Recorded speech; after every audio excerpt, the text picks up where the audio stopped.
চট্টগ্রামের সীতাকুণ্ড উপজেলার সোনাইছড়ি ইউনিয়নের 5 সদস্যকে পিটিয়ে পরিষদ থেকে বের করে দিয়েছে বিএনপি ও অঙ্গ সংগঠনের নেতাকর্মীরা।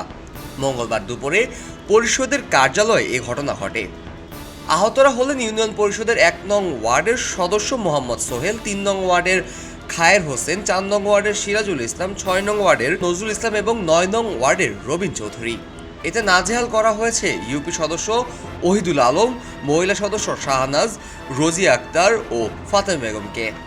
আহত ইউপি সদস্য সোহেল জানান, ইউনিয়ন পরিষদের সচিব মঙ্গলবার পরিষদ কার্যালয়ে তরুণদের দেশ গড়ার অঙ্গীকার, জনসেবায় স্থানীয় সরকার এ স্লোগানকে সামনে রেখে জাতীয় স্থানীয় সরকার দিবস 2025 উদযাপন উপলক্ষে আলোচনা সভা ও র্যালি অনুষ্ঠিত হবে বলে জানিয়ে অনুষ্ঠানে আসার দাওয়াত দেন। সেই দাওয়াতে মঙ্গলবার দুপুরে 3 জন মহিলা ইউপি সদস্য সহ 9 জন সদস্য অনুষ্ঠানে উপস্থিত হয়। অনুষ্ঠানে সভাপতিত্ব করার কথা ছিল সহকারী কমিশনার ভূমি ও সোনাইছড়া ইউনিয়ন পরিষদের আর্থিক ও প্রশাসনিক দায়িত্বপ্রাপ্ত কর্মকর্তা আব্দুল্লাহ আল মামুনের, তবে তিনি অনুষ্ঠানস্থলে উপস্থিত হয়নি।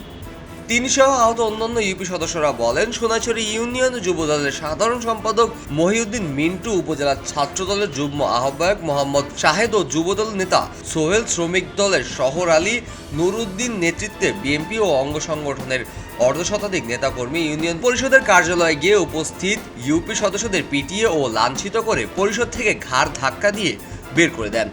এ সময় ইউনিয়ন পরিষদের দায়িত্বরত চৌকিদার রাসেল সালেউদ্দিন ও ক্ষীরমোহন বলেন, হামলার সময় ইউপি সদস্যদের রক্ষা করতে আসতে তাদের উপর হামলার চেষ্টা করে তারা। সোনাইছড়ি ইউনিয়নের পরিষদের আর্থিক ও প্রশাসনিক দায়িত্বপ্রাপ্ত কর্মকর্তা ও সহকারী কমিশনার ভূমি আব্দুল্লাহ মামুন বলেন, হামলার বিষয়ে আমার জানা নেই। উপজেলায় বিশেষ কাজ থাকাতে আমি অনুষ্ঠানে যেতে পারিনি। তবে হামলাকারী সোনাইছড়ি ইউনিয়নের যুবদলের সাধারণ সম্পাদক মোহাম্মদ মহিউদ্দিন মিন্টুর মোবাইলে তথ্য জানতে ফোন করলে তিনি ফোন রিসিভ করেনি।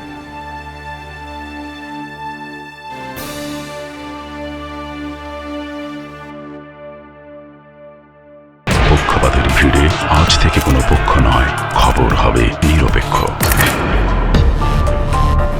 বানোয়ার তথ্যবাদ, খবর হবে নিখাদ। ভেঙে গুজবের শিখ, খবর হবে নির্ভীক। এলো খবরের কাগজ, নিখাদ, নির্ভীক, নিরপেক্ষ।